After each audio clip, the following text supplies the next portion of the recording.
कुछ करने की इच्छा रखने वाले व्यक्ति के लिए इस दुनिया में कुछ भी असंभव नहीं है। देखिए, जो आपका असंभव शब्द है इसको अंग्रेजी में हम कहते हैं इम्पॉसिबल।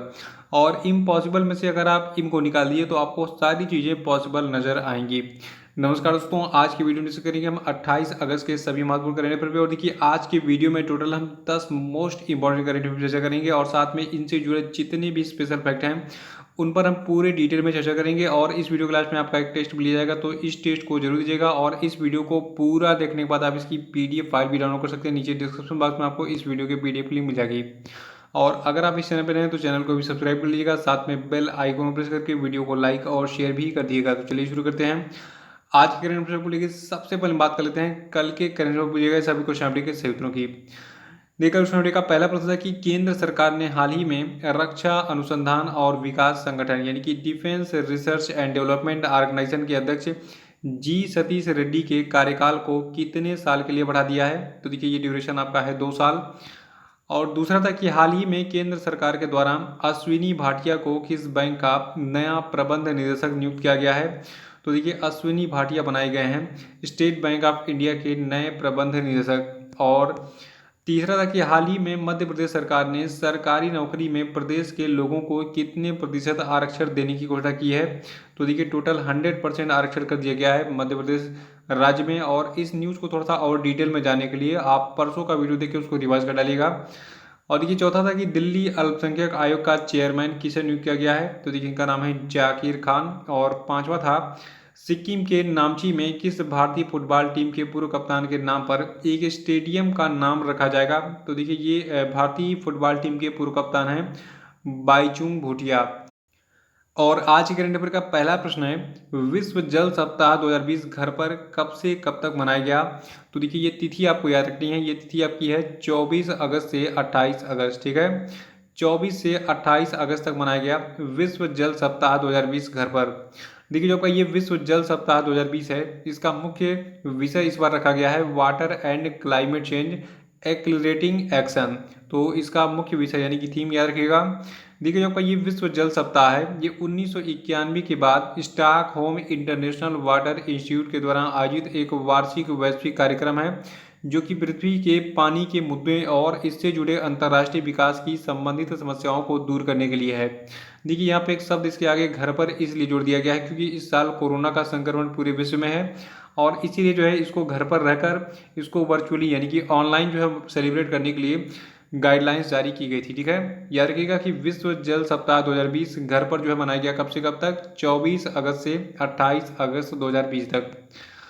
और दूसरा प्रश्न है कि निम्न में से कौन सा देश लगभग 10 लाख रोहिंग्याओं को भाषण 4 द्वीप पर यानी कि एक आइलैंड है, इसका नाम है भाषण 4। ठीक है, इस पर स्थानांतरित करने के लिए इसकी योजना बना रहा है।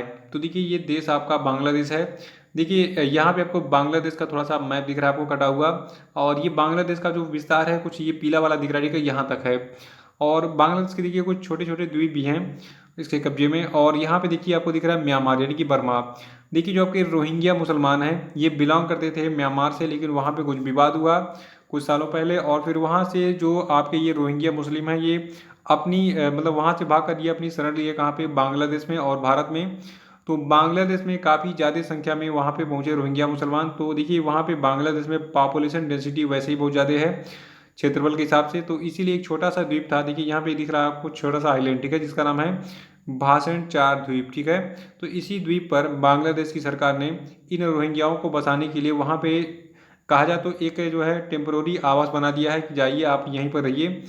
और ये क्या बताऊँ, जो आपका ये भाषण 4 द्वीप है ये बंगाल की खाड़ी में यानी कि बे ऑफ बंगाल में स्थित है। मैप में आपको दिख भी रहा होगा। और ये जो है बांग्लादेश तट से 37 मील की दूरी पर है। अगर ये कोस्टल एरिया अगर आप बांग्लादेश का देखते हैं तो यहाँ से ये 37 मील की दूरी पर स्थित है। याद रखना है, जो आपका ये भाषण 4 द्वीप है ये कहाँ पे है, बांग्लादेश में स्थित है। और अभी हाल ही में बांग्लादेश की सरकार ने यहाँ पर लगभग 10 लाख रोहिंग्या मुस्लिम को जो है स्थानांतरित करने की जो है योजना बनाई है। और देखिए, जो बांग्लादेश आपका है, ठीक है, तो बांग्लादेश की कैपिटल ढाका है। बांग्लादेश की जो प्रधानमंत्री का नाम है शेख हसीना। ठीक है, तो शेख हसीना जो है प्रधानमंत्री कहाँ की, बांग्लादेश की। और बांग्लादेश की मुद्रा है बांग्लादेशी टका। तीसरा प्रश्न है कि हाल ही में किस देश ने एक समारोह के दौरान पाकिस्तानी नौसेना के लिए निर्मित एक उन्नत नौसैनिक युद्धपोत लॉन्च किया है। तो देखिए पाकिस्तानी नौसेना के लिए जो आपका ये उन्नत नौसैनिक युद्धपोत है, इसको अभी हाल ही में चीन यानी कि चाइना ने लॉन्च किया है। और ये जो है चीन के द्वारा किसी देश के लिए बनाया गया सबसे बड़ा नौसैनिक युद्धपोत है। देखिए पाकिस्तान ने चीन की एक कंपनी, इसका नाम है China ship building trading company limited के साथ जो है टाइप 054 श्रेणी के युद्धपोतों को खरीदने हेतु समझौता किया था पिछले सालों में। और इसी समझौते के तहत चीन ने जो है, चीन की इस कंपनी, इसका नाम है China ship building trading company limited, ठीक है, तो इसने जो है टाइप 054 श्रेणी के ये युद्धपोत बनाना स्टार्ट कर दिया, किसके लिए? पाकिस्तान के लिए। तो अभी हाल ही में एक युद्धपोत तैयार भी हो गया था और अभी हाल ही में इसको लॉन्च भी किया गया चीन के द्वारा, किसके लिए? पाकिस्तानी नौसेना के लिए। और चौथा प्रश्न है कि नीति आयोग के निर्यात तत्परता सूचकांक 2020 में किस राज्य को पहला स्थान प्राप्त हुआ है? देखिए ये प्रश्न सभी परीक्षाओं के लिए मोस्ट इंपॉर्टेंट है, तो आप जो है इसको मोस्ट इंपॉर्टेंट टैग करके किसी अन्य पेज पे नोट कर लीजिएगा। देखिए आप बता दूं, जो आपका निर्यात तत्परता सूचकांक 2020 है, इसमें गुजरात टॉपर बना हुआ है। देखिए जो आपका निर्यात तत्परता सूचकांक 2020 है, तो इसमें कई राज्यों की श्रेणियां बनाई गई, जैसे कि तटीय राज्यों की श्रेणी और भूमि से घिरे राज्यों की श्रेणी और कुछ अन्य श्रेणियां भी हैं, जो मैं आपको अभी वीडियो में आगे बताऊंगा। तो हम बात कर रहे हैं निर्यात तत्परता सूचकांक 2020 की। देखिए जो आपका निर्यात तत्परता सूचकांक 2020 है, तो देखिए इसमें तटीय राज्य गुजरात जो है ये पहले स्थान पर है तटीय राज्यों की श्रेणी में। और आपको बता दूं, गुजरात के बाद जो है तटीय राज्यों की श्रेणी में महाराष्ट्र दूसरे स्थान पर, तमिलनाडु तीसरे स्थान पर है, और इसके बाद फिर आपका ओडिशा है, कर्नाटक है और केरल है। देखिए तटीय राज्यों का मतलब हो गया, देखिए अगर एज्यूम करें कि ये हमारे इंडिया का मैप है, ठीक है, ये आप ऊपर आपका जम्मू कश्मीर है, तो देखिए हमारे इंडिया का कुछ पार्ट जो है ये आपका इधर पाकिस्तान से, इधर चाइना से लगा हुआ है। तो इधर जो है स्थलीय क्षेत्र है, मतलब ये स्थलीय सीमाएं इधर बनी हुई हैं, और इधर आपका जो है समुद्र चारों तरफ है, इधर आपका जो है बंगाल की खाड़ी है, इधर अरब सागर वगैरह है। तो हम बात कर रहे हैं इन तटीय राज्यों की जो समुद्र तट से लगे हुए हैं, ठीक है। तो इस श्रेणी में जो गुजरात है ये पहले स्थान पर है, महाराष्ट्र दूसरे, तमिलनाडु तीसरे, और इसके बाद फिर ओडिशा, कर्नाटक और केरल है। देखिए भूमि से घिरे राज्यों में राजस्थान का प्रदर्शन सबसे अच्छा रहा है, जिसके बाद तेलंगाना और हरियाणा का स्थान है। देखिए भूमि से घिरे राज्यों की बात हो रही है, तो भूमि से घिरे मतलब क्या हुआ?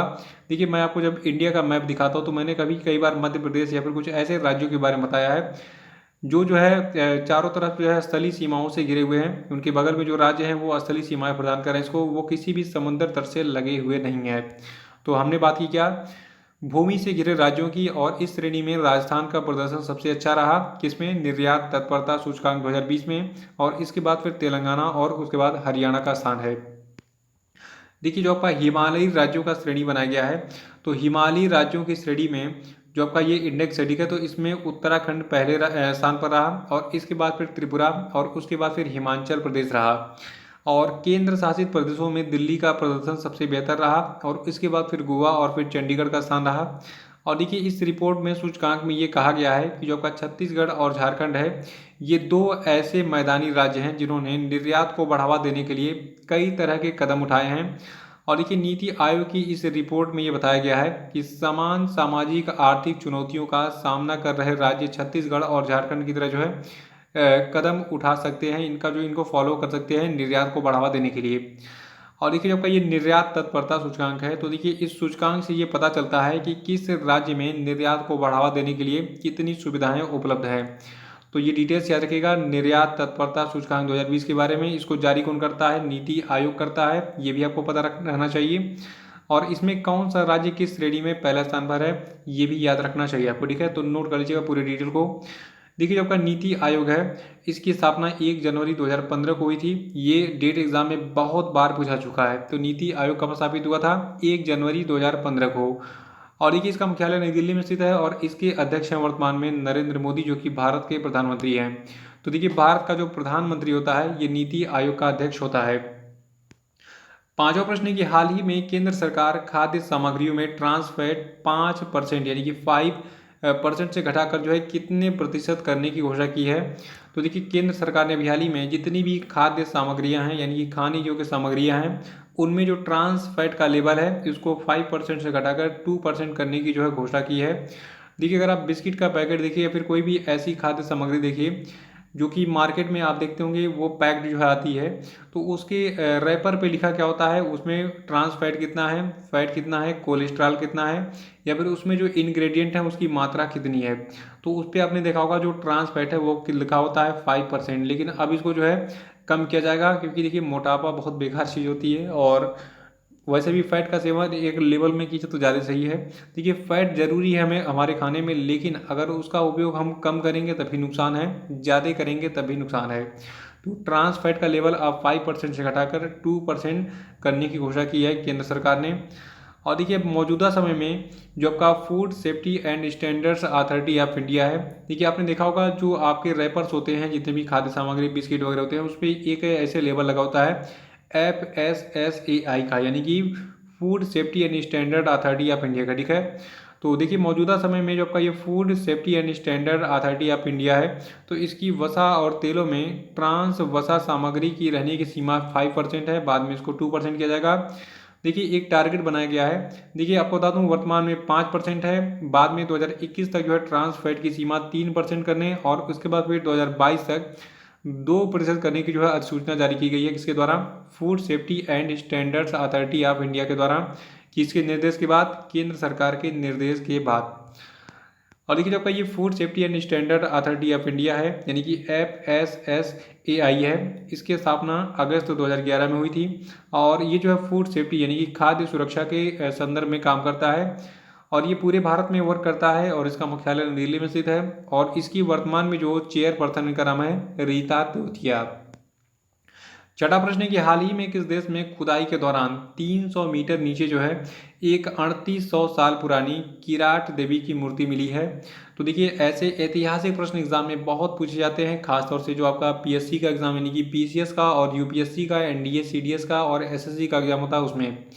तो देखिए अभी हाल ही में जो आपका नेपाल देश है, नेपाल में जो है जमीन के 300 मीटर नीचे जो है खुदाई के दौरान एक 3800 साल पुरानी किराट देवी की मूर्ति मिली है। देखिए 3800 साल पुरानी मतलब हो गया आपका ईसा मसीह के जन्म के पहले की मूर्ति है, और ये मूर्ति कुछ इस प्रकार से दिखती है, किराट देवी की मूर्ति। और देखिए इन मूर्तियों को जमीन से करीब 300 मीटर नीचे पाया गया है, और बताया जा रहा है कि ये मूर्ति नेपाल की सबसे पुरानी मूर्तियों में से एक है।